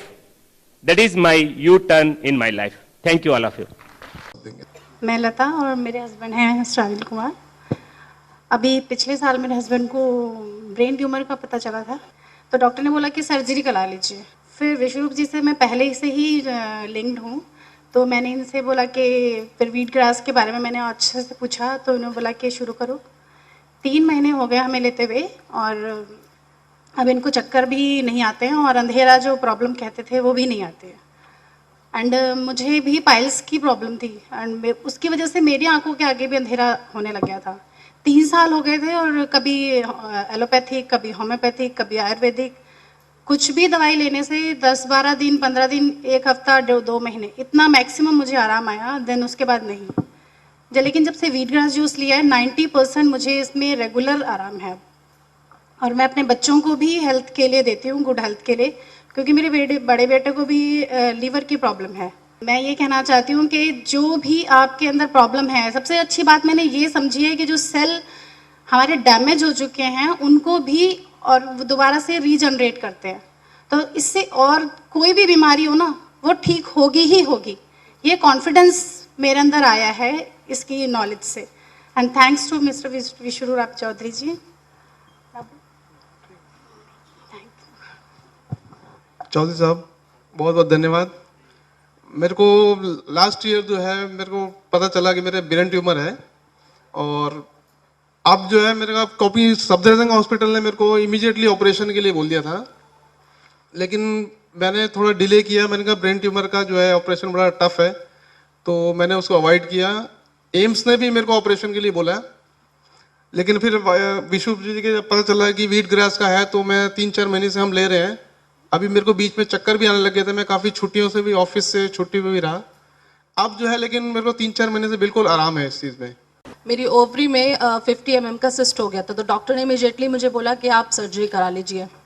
मेरी already 2 surgery हो चुकी है, क्योंकि मेरे दोनों kids caesarean हैं, तो मैं 3rd सर्जरी को प्रेफर नहीं करना चाहती थी। मुझे डॉक्टर विष्णु जी के बारे में पता चला कि वो इस तरह का कोई ट्रीटमेंट कर रहे हैं, हील विदाउट पील। मैं व्हीट ग्रास एवरीडे लेती हूँ, मुझे 2 मंथ्स इस ट्रीटमेंट को लेते हुए हो गए हैं। मुझे बहुत फ़ायदा हुआ इससे। मेरा जो वेट रिडक्शन था वो अराउंड 4 to 5 kgs कम हुआ है। मेरी नेगेटिव थिंकिंग पॉजिटिव हो गई है, और मेरी प्रॉब्लम में भी काफ़ी रिलीफ मिला। जो मेरा पेन था अब ठीक हो गया है। मैं यही सजेस्ट करूँगी कि जो भी इस ट्रीटमेंट को लें तो उनको नेचुरली फ़ायदा होगा, और ये नेचुरल प्रोडक्ट है, तो इसमें कोई मेडिसिन या किसी तरह के कोई हार्म्स नहीं है। मेरा यही ओपिनियन है कि जिसको भी किसी तरह की कोई प्रॉब्लम होती है वो डॉक्टर विष्णु से एक बार कंसल्ट करें, अपनी प्रॉब्लम के बारे में देखें। मेरा वेट अराउंड 5 ईयर्स से कांस्टेंट था, एक ही स्केल पर था। मैं हमेशा मॉर्निंग में मेरा एक काम होता है मेजरमेंट लेना और बेड टी पीना, तो मेजरमेंट में हमेशा मेरा इंच टेप में जो भी आता है वो एक सेम ही आता था हमेशा। मगर जब से मैंने ये व्हीट ग्रास लिया है तब मेरा 5 इंचेस टमी से कम हुआ है, 5 kgs मेरा वेट कम हुआ है, और अब मैं काफ़ी अच्छा महसूस कर रही हूँ इस ट्रीटमेंट को लेकर। तो आई थिंक जिसको कोई प्रॉब्लम हो डॉक्टर विष्णु जी के पास आ सकते हैं, अपना ट्रीटमेंट करा सकते हैं। मेरा नाम सूर्यकांत है, मैं एक मेडिकल स्टोर चलाता हूँ जिसमें मैं बैठा हूँ अभी। इस दवाई के बारे में, व्हीट ग्रास के बारे में करीब मैं पिछले 4 साल से जानता हूँ, और 4 साल पहले एक सिंपल जानता था कि ऐसी कोई चीज़ आती है। मेरे पिताजी को शुगर हुई थी 4 साल पहले, वो मीठा खाने की बहुत शौकीन है, बहुत ज़्यादा मीठा खाते हैं। कुछ परेशान हो गए, उनको पता लगा करीब 4 साल पहले उनकी शुगर 248 आई, तो उनको बड़ी परेशानी हुई, बहुत परेशान थी कि अब क्या होगा, कैसे जीवन व्यतीत होगा बिना मीठे के। चलो मीठा भी छूट जाएगा, लेकिन ये बीमारी कहाँ से आएगी, इसके साथ गुजारा होना बहुत मुश्किल है। लेकिन किसी ने हमें, एक गांव के लोगों ने, में से किसी ने हमें सजेस्ट किया कि ऐसे से एक दवाई बनाए आप, घर में रही उसे लेके देखें आप। तो घर पर हमने कुछ व्हीट ग्रास खुद पैदा किया करके, फिर उसे लेके देखा। 7 दिन के अंदर मेरे फादर की शुगर 78 आ गई। यकीन मानिए उस समय कोई जानता नहीं था इसको, आज तो बहुत अच्छी पब्लिसिटी है, बहुत अच्छे लोग जानने लगे हैं इसको, बट उस टाइम जब मैं जानता था इसको तो 78 शुगर, हम सब बहुत ज़्यादा आश्चर्यचकित हुए कि आखिर वो कैसे गया, इतनी कम शुगर कैसे हो गई। हमने लगातार 3 अलग-अलग लेबोरेटरीज में टेस्ट कराया, सब जगह वही 78, 80, 78, 80, 78, 80। तब बड़ी हैरानी हुई, बहुत अच्छा लगा देखकर। कुछ आज भी ऐसी चीज़ें नेचर में अवेलेबल हैं जिसको हम लोग छोड़ बैठे हैं और नहीं जानते, और जो बहुत ईजी हैं और बहुत अच्छा काम करती हैं। और उसके बाद अब जब डॉक्टर साहब के ज़रिए ये चीज़ ओपन मार्केट में आई है, मैंने बहुत से लोगों को दी है। मेरी मदर को 12 साल से शुगर है। उस समय मेरी मदर ने, जिस समय मेरे पिताजी ने शुगर की दवाई की जगह पे लेना शुरू किया था, तब मम्मा ने विश्वास नहीं किया। लेकिन अब जब मार्केट में कंसेप्ट बनकर आई ये आइटम, तब मेरे मदर ने शुगर की जगह दवाई के साथ ये लेने की कोशिश की, जो मेरी मदर की शुगर 250 से नीचे कभी आती नहीं थी। यकीन मानिए 250, 300, 350 ऐसी शुगर आती थी। यकीन मानिए 7 डेज में उनकी शुगर 92 खाने से पहले और 95 खाने के बाद। बहुत ही हैरानी वाली बात थी कि आखिर इतनी कम शुगर आई कैसे। बस ये सिर्फ इसी दवाई का कमाल है। मैंने इसके साथ साथ मार्केट में बहुत से लोगों को और भी दी है, अपनी तरफ से कन्विंस की, क्योंकि मैं पहले से इस दवाई को जानता था। इसके बहुत से और अच्छे फ़ायदे हैं। बहुत से लोगों को जानता आज भी हूँ मैं, जो पहले से इस दवाई को जानते हैं। कई लोगों ने, गांव के लोगों ने इस कंसेप्ट को स्टार्ट किया था, कंसेप्ट वाइज नहीं, केवल बताने के रूप में। कंसेप्ट वाइज तो डॉक्टर साहब लेकर आए हैं पूरी रिसर्च करके कि हाँ इसमें क्या क्या फ़ायदे, बहुत से फ़ायदे हैं। मैं ऐसे कई लोगों को जानता हूँ जो फरीदाबाद में रहते हैं, करीब 2 साल से कैंसर के पेशेंट हैं, जिन्हें डॉक्टर ने कह दिया गो फॉर रेस्ट, अब आपका कुछ नहीं हो सकता, जाइए आप आराम कीजिए, उससे उनके मेहमान हैं आप। और लगभग 2 साल से वो इस दवा को ले रहे हैं और उनको कैसी भी कोई परेशानी नहीं, बिना दवाई के वो केवल व्हीट ग्रास के जूस के ऊपर ही जीवित है। और अल्सर का पेशेंट, आप यकीन मानिए हमारे एलोपैथ में अल्सर का कोई इलाज ही नहीं है। कैसा भी इलाज नहीं है अल्सर का। और आज मैं बताता हूँ, मैंने अपने एक पेशेंट को ये देखा करीब 40 ml पर डे उसको पीने को बताया हमने सुबह अर्ली मॉर्निंग खाली पेट, और करीब उसने 40 दिन पिया। मैंने उसे 1 महीना बोला था, 40 दिन पिया। आज उसका अल्सर का कोई नाम नहीं है।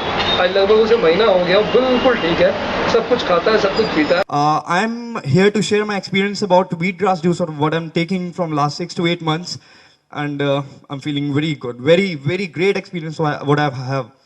And like approximately around 3 months before, I was having jaundice. I was suffering from jaundice disease, which you call in Hindi pilia.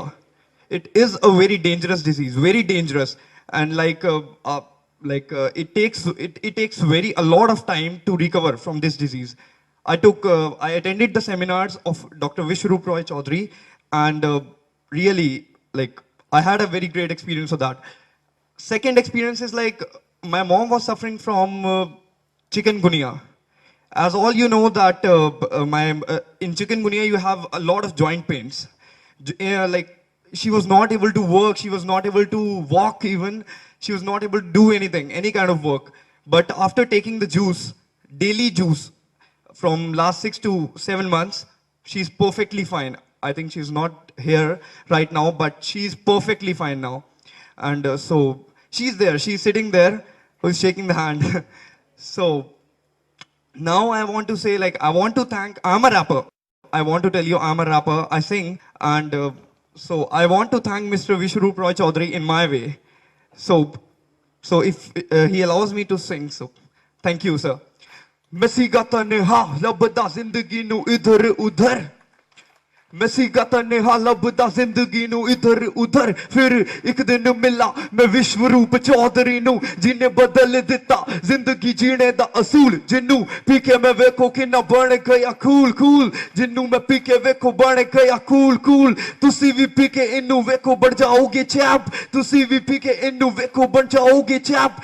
Aha aha aha. To CVP ke innu vekho ban jaoge chap. Once again I wanna speak those words in front of you. Once again I wanna speak those words in front of you. Just make a clap for record, hold a legend dude. Just make a clap for record, hold a legend dude. Just make a clap for record, hold a legend dude. I'm Kiran Chapuri and I'm a tarot card reader. I have met Mr. Vishwaroop Roy Chaudhary in a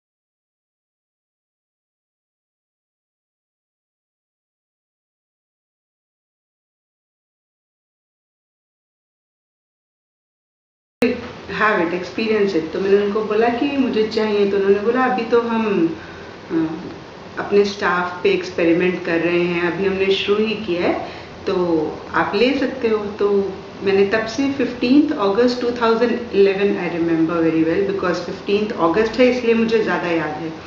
तो तब से लेकर अब तक मैं wheatgrass बहुत ही regular ले रही हूँ, and I have seen many major changes.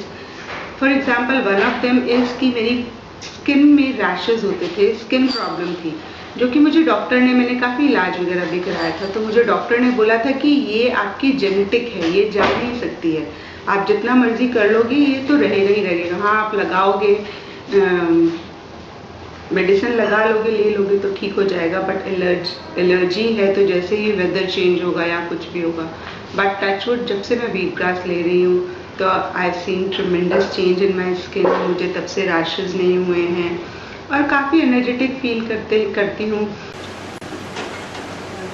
Doctor ulcer గడ్డలని అన్నాడు, ఆపరేషన్ చేయాలని అన్నాడు, మందులకు తక్కువ ఉంటుంది. She is my grandmother, about 82 years old, and diagnosed cancer in November 2011 in Yashoda Hospital, and advised to go for a laser operation followed by chemotherapy, but immediately I came to know about Dr. Vishwaroop Roy Chaudhary and contacted him with us. His advice, started therapy. In 45 days she has completely cured. Our whole family is thankful to Dr. Vishwaroop Roy Chaudhary. Thank you. My name is Prasad. I work for a pharmaceutical company in Tumkur. And this is my cousin Chaitra. She had attended Dr. Chaudhary's last workshop in Bangalore, and she learned some of the techniques, particularly for improving the health. And my mother, she has been suffering from diabetes for past 8 years. And previous to this, about 6 months back, her blood glucose level was in the range of about 380 to 400 mg per deciliter. And now it has come down to less than 180. And it's gradually improving, and more than that, some of the techniques taught has really helped in improving our overall health. So it has really helped us, and thanks Dr. Chaudhary for the help. I'm Javed. I'm using wheatgrass for the last couple of months. I'm feeling very good about it, and it's really give you a better feel, and I'm recovering from my blood sugars as well as blood pressures. नमस्कार, मेरा नाम सुनीता अटासनिया है और मैं हैदराबाद से हूँ।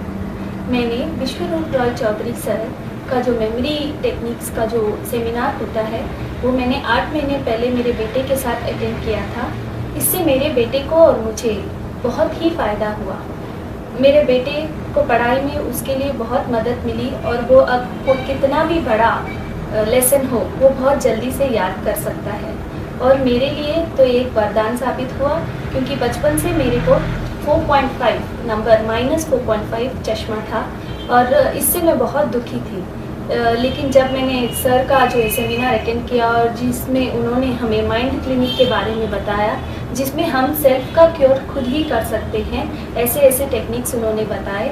उस techniques को फॉलो करके मैंने पिछले 8 महीने से मेरा नंबर जो -4.5 था वो अभी -2.75 है और मैं आशा करती हूँ कि अगले साल तक मेरा ये पूरा चश्मा चला जाएगा और मैं नॉर्मली सबकी तरह देख पाऊँगी। एंड इसके लिए मैं सर का बहुत धन्यवाद करती हूँ और ये है जो गिफ्ट उन्होंने दिया है, मैं उसके लिए उनका आभार बहुत प्रकट करती हूँ।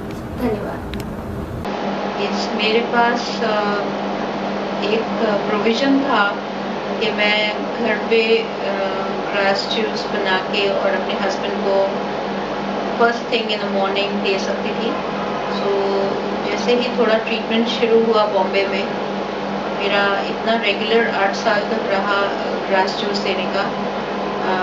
सुबह उठ के और 200 grams of grass, wheat grass, और उसके अंदर थोड़ा सा अगर आप नीम का गलोया जस्ट लिटिल पार्ट 2 इंचेस उसका डाल के और अगर जूस बनाते हैं और थोड़ा तुलसी पत्ता 18 to 20 पत्ते डाल दीजिए और उस जो जूस को आप देते हैं उससे जो साइड रिएक्शंस होते हैं मेडिसिन के और ट्रीटमेंट के, वो सब जो है वो इतने स्मूथली रिकवर हो जाते हैं कि ना तो पेन्स होती हैं बॉडी में, जो पेन्स एंड एक्स होती हैं, और जो साइड इफ़ेक्ट्स होते हैं वो इतने नॉमिनल हो जाते हैं कि आदमी को बर्दाश्त करना आसान होता है।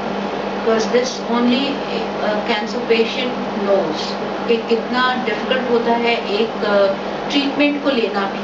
ट्रीटमेंट के जो साइड इफ़ेक्ट्स हैं उनको सबसाइड करने में इतनी व्हीट ग्रास हेल्प करती है। Hello, I am Dr. Mayank Pandey. I am a senior medical officer working in Patanjali Chikitsalaya since 4 years. Now regarding wheat grass juice, I am talking about. It is a very good nutritional value supplement for all type of curable disease or uncurable diseases. Presently, right now, we are using wheat grass juice as a immunomodulator in case of cancers. The patients who are taking chemotherapies, it is giving very good results regarding the platelet counts, which tends to decrease during chemotherapy of a patient. By using wheatgrass, it is very quite effective. if taken twice in a day, empty stomach, 30 ml twice in a day, it's giving very good magical results in improving the platelet counts of the patients. Apart of this, we are using wheatgrass juice as a local applicant in case of burning micturations. Sore throat, in case of sore throat, we are using wheatgrass juice locally. And in case of epistaxis, we are using it 2 drops daily, morning and evening, in the nasal areas, which is giving excellent results. Apart from this, we are using it in heart disease also. We are dealing triple vessel disease patients, and along with our medicines, we are giving it regularly twice in a day, 50 ml, along with Giloy juice, Giloyspirus, which is better known as. So these are the good results we are getting from wheatgrass juice. Along with this, it is a very good vitamin source. In fact, it is having vitamin A, B and E and C also. The vitamin C content of wheatgrass juice is much more than any other citrus fruits. So we are very effectively using it in gums disorder like scurvy and all related gums diseases. That's all I can say about wheatgrass. Use it because it can cure the incurable. मैं doctor Rakesh Agarwal, director M Ayurveda. जैसा कि wheat grass के ऊपर मैं कई वर्षों से इसके ऊपर प्रयोग करता आ रहा हूँ और बहुत से पेशेंट्स के ऊपर इसका लाभ देख चुका हूँ।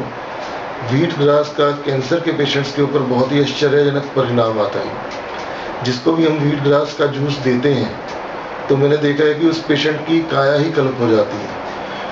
हमारी बॉडी को ऑलमोस्ट 102 प्रकार के एसेंशियल विटामिन्स, एंटीऑक्सीडेंट्स, मिनरल्स वगैरह चाहिए होते हैं और अराउंड 90 के आसपास ये सारी चीज़ें जो है अकेला व्हीट ग्रास ही हमें देता है। तो आपने कभी भी देखा होगा जैसे कोई भी जानवर है, अगर वो बीमार होता है तो वो अपना खाना पीना छोड़ देता है और सिर्फ घास खाता है। इसी तरह से प्रकृति ने ये गेहूं के जवारे या जिसको हम व्हीट ग्रास कहते हैं, ये हमारे लिए एक बहुत ही उपयोगी चीज़ पैदा की हुई है।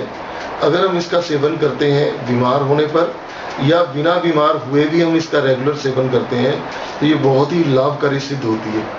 जो भी इसका प्रयोग करता है अगर बिना बीमार हुए भी, तो मैं ये शर्तिया रूप से कह सकता हूँ कि वो आने वाले टाइम में कोई भी बीमारी उसको नहीं हो सकती। Hello, good morning. Myself Dr. Parul and I am a homeopathic practitioner. According to me, wheatgrass is a nature's greatest gift. It has a high nutritional content, acts as a blood purifier and has a regeneration capacity. Approximately 70% of the crude chlorophyll have high energizing effect, alkalinize our body.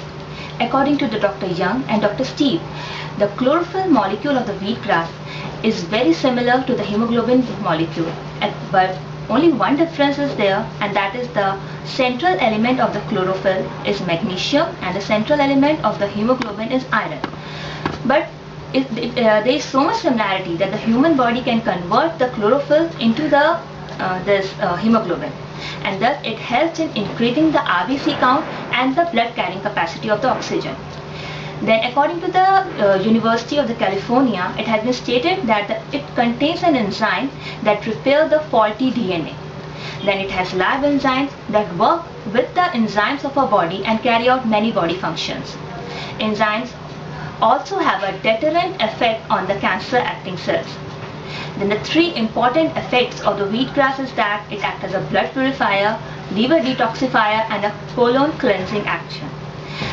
Because it is a rich source of vitamin A, B, E, K, then sodium, potassium, sulfur and approximately 17 amino acids. And because of all this, we should say goodbye to junk food and welcome to wheatgrass juice. Myself, Dr. Sood. I am homeopathic doctor. About wheatgrass, I must say, it improves immune system of the body. It helps increase in platelet count. Moreover, I usually give to most of my patients who suffer from cancer. It's a good alternative therapy. While the patient is undergoing chemotherapy or radiotherapy, I think we must give treatment of wheatgrass juice. It will help increase platelet count, RBC, as well it will improve the immune system of the body. Thus it helps cure cancer. मैं विश्वरूप जी के साथ काफ़ी 4-5 साल से जुड़ा हूँ, वो भी इसलिए कि मैं एडवेंचर का शौकीन हूँ और इंडिया बुक ऑफ रिकॉर्ड में वर्ल्ड रिकॉर्ड इन्होंने कहा है, वर्ल्ड रिकॉर्ड नहीं है, लेकिन इंडिया बुक ऑफ रिकॉर्ड जिसके चीफ एडिटर विश्वरूप जी हैं, उसमें मैंने एक अपना रिकॉर्ड डाला था जो 54 दिन की यात्रा थी 18,666 किलोमीटर की। तो उसके कारण से इनसे संपर्क में आया और कुछ सोशल काम, क्योंकि मेरी सोशल काम करने की प्रवृत्ति है, उसकी तरफ विश्वरूप जी मेमोरी ट्रेनर रहे हैं, पेमेंट से सेमिनार्स करते थे ये, और इस तरह के कुछ मैं माइंड और मेडिटेशन की तरफ जाने वाला इंसान हूँ, तो मैं उस तरफ इनको थोड़ा थोड़ा प्रेरित करता रहा और ये बड़ी खुशी की बात है। और मैं आज मुबारक देना चाहूँगा, अपनी ओर से बहुत बहुत धन्यवाद कहना चाहूँगा विश्वरूप जी को, नीरजा जी को, उनकी टीम को, रिंकी जी को, कि इन सब ने अपने उस काम के साथ साथ ये जो सेवा वाला काम है इसकी तरफ काफ़ी तेज़ी से, काफ़ी गति से ये कदम बढ़ाया है। क्योंकि मैं विश्वरूप जी और नीरजा जी को देख रहा हूँ, इन्होंने एक छोटी सी शुरुआत करके ये इतना बड़ा एक परिवर्तन की चीज़ तक ले आए हैं इसे, जो मैं एक IAS ऑफिसर होकर के जो आज 30 साल की सर्विस, 29-30 साल पूरी कर चुका हूँ, जगह जगह पदों पर, डिपार्टमेंटों में, कहीं डायरेक्टर, कहीं कमिश्नर रहने के बावजूद ये जो डेंट है ये हम नहीं बना सके। और आप सब जरूर उनकी भावना को समझ करके कि किस तरह से वो अपना धन लगाकर, अपना समय लगा करके ये चीज़ें कर रहे हैं, तो आप उनको अवश्य सहयोग देंगे और निस्वार्थ भाव से सहयोग देंगे और उसमें आप सब भी सहभागी बनेंगे, मुझे ऐसा उम्मीद है। मैं आप सबका पुनः धन्यवाद करता हूं और विश्वरूप जी का भी धन्यवाद करता हूं कि उन्होंने मुझे आज याद किया और यहाँ पर आप सबको पुनः इस फरीदाबाद में मुझे आने का मौका दिया। आप सब मुझे यह जानकर प्रसन्नता है कि भाई विश्वरूप राय चौधरी जी ने हमारे डॉक्टर्स के साथ एक संवाद रखा है कि हम देश और विश्व की स्वास्थ्य व्यवस्था में अपने एक स्वस्थ योगदान को कैसे तय करें। इतने लोग दवा न मिलने के कारण मरते हैं, उससे ज्यादा लोग दवा खा करके मरते हैं। इसके ऊपर भी हमें सोचने की जरूरत है कि आखिर ऐसा क्यों हो रहा है। मैं हर चीज को साजिश करार नहीं देता हूं, लेकिन हमें यह भी देखना होगा कि आखिर हमारी उपचार की दिशाएं क्या हैं। प्रतिबंधित दवाओं का सेवन जब विश्व के विकसित देशों में बंद हो जाता है, तो जो विश्व के विकासशील देश हैं उनके अंदर उन प्रतिबंधित दवाओं को क्यों डंप किया जाता है, ये एक बहुत बड़ा प्रश्न है। और प्रश्न यही समाप्त नहीं होता। डॉक्टर की जो भूमिका है वो इलाज की होनी चाहिए। डॉक्टर यदि कंपनियों के एजेंट के रूप में काम करें तो वो बहुत खतरनाक हो जाता है, क्योंकि डॉक्टर जो है वो रोगी के लिए भगवान होता है। और यदि भगवान, जिसके बारे में इतनी बड़ी मान्यता है कि वो जीवन दान देते हैं, और ये सच है कि व्यक्ति का जब किसी बीमारी से जीवन संकट में आ जाता है तो डॉक्टर उसको बचाता है। वो भगवान भगवान ही रहना चाहिए, उसको हैवान नहीं बनना चाहिए, उसको शैतान नहीं बनना चाहिए। उसमें चाहे वो एलोपैथ के डॉक्टर हों या होम्योपैथ के हों या आयुर्वेद के हों, जो झाड़ फूंक करके या और नीम हकीम खतरे जान, मतलब इस तरह के इलाज जो भी करने वाले हैं। अब एक डॉक्टर को शल्य चिकित्सा इसलिए नहीं सिखाई गई थी कि वो भ्रूण हत्या करवाएगा, शल्य चिकित्सा उसने इसलिए नहीं सीखी थी, सर्जरी इसलिए नहीं सीखी थी कि वो उससे किडनी चुराएगा, लेकिन ऐसा भी होता है। या गैर जरूरी ऑपरेशन करेगा, यदि नॉर्मल डिलीवरी हो सकती है तो सर्जरी की क्यों, क्या आवश्यकता है। ये तो मैंने एक सर्जरी के बारे में बात की। बात दवाओं के इस पूरे बाजार में जो अत्याचार हो रहा उसके ऊपर भी यदि करें तो जो लोग हैं इस इलाज के पेशे में, मैंने माना कि एक प्रोफेशन भी है, लेकिन इस कार्य में कुछ मूल्य हैं, कुछ आदर्श हैं, उनका हमें ध्यान रखना होगा। सबसे पहली बात मैं कहना चाहूंगा कि कोई भी किसी भी डॉक्टर को किसी दवा कंपनी के एजेंट के रूप में बिहेवियर नहीं करना चाहिए और ऐसा कोई कृत्य नहीं करें जिससे कि रोगियों को उसका बहुत बड़ा नुकसान खामियाजा भोगना पड़े। तो क्योंकि देखा गया है कि बहुत सी कंपनियां हैं कि आप हमारी ये दवाई प्रिस्क्राइब करेंगे तो हम आपको ये इनाम देंगे, इतना आपको पैसा देंगे, इतना आपको कोई फॉरेन ट्रिप करवाएंगे, ऐसे आपको गाड़ियां देंगे। ये सब कोई इससे अनजान नहीं है और ख़ास करके जो इसी डॉक्टरी पेशे से जुड़े हुए हैं वो सब लोग इससे भली भांति परिचित हैं। तो हम रोगी की भलाई के लिए काम करें, किसी कंपनी की भलाई के लिए काम ना करें। सबको अपनी शुभकामनाएं संप्रेषित करता हुआ और ये विश्वास रखता हुआ कि हम सब मिलकर के एक संपूर्ण चिकित्सा पद्धति जिसमें योग, आयुर्वेद, प्राकृतिक चिकित्सा से लेकर के जहाँ जितनी जरूरी हो, जो है आजकल तो इसके बारे में पूरी विश्व में सहमति बन रही है कि एक ऐसी समवेत चिकित्सा पद्धति हो, एक इस तरह की पूरे विश्व के अंदर चिकित्सा पद्धति का विकास हो जिसमें जो है हॉलिस्टिक अप्रोच होनी चाहिए। और मुझे पूरा विश्वास है कि सब इस विचार का आदर करेंगे और अपने अपने स्तर पर जहाँ जहाँ पर भी कहीं गलत हो रहा है उसको दूर करने के लिए प्रयास करेंगे और उपचार के नाम पर अत्याचार नहीं होने देंगे। और जो बड़ी बड़ी कंपनियां, जो दवा निर्माता कंपनियां हैं, उनके द्वारा जो अलग अलग षड्यंत्र बनाए जाते हैं उनमें खुद भी नहीं फंसेंगे और रोगियों को भी नहीं फंसने देंगे। आप सबको, भाई चौधरी जी को पुनः मेरी बहुत बहुत शुभकामनाएं। सबको बहुत बहुत